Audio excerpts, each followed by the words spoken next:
Umani na matinding batikos sa nakatakdang laban ni Jake Paul at former heavyweight champion Anthony Joshua.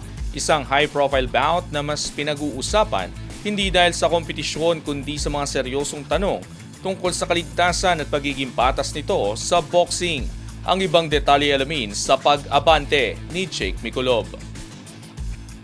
Haharapin ni Jake Paul ang dating heavyweight world champion na si Anthony Joshua ngayong Biyernes sa isang high-profile bout sa Kaseya Center, isang laban na umani na matinding batikos dahil sa malaking agwat sa karanasan, laki at antas ng kompetisyon. Ang Netflix backfight ay agad pinuna ng ilang boxing authorities at veteranong fighters kung saan iginiit na hindi ito dapat masanksyon dahil sa seryosong safety concerns.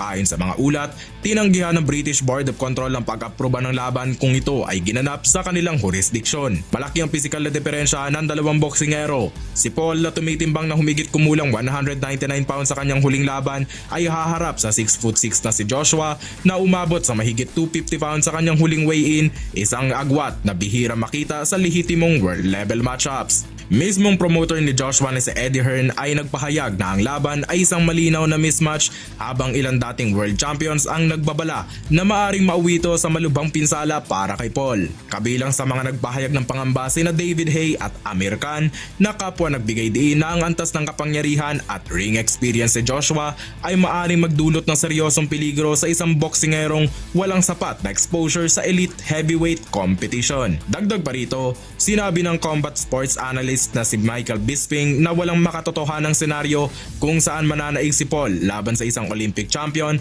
at dating undisputed level contender tulad ni Joshua. Sa kabila ng lahat ng pangamba, nananatiling tuloy ang laban, isang money spinning spectacle na umano'y may siyam na digit na purse habang patuloy ang debate kung hanggang saan dapat pahihintulutan ng boxing ang crossover fight sa gitna na malinaw na banta sa kaligtasan ng mga atleta. Sa pagkakataong ito, mas nangingibabaw ang tanong hindi kung sino ang mananalo, kundi kung dapat bang mangyari pa ang laban na ito. Ako, si Jake Mikulov, Abante Sports, now na!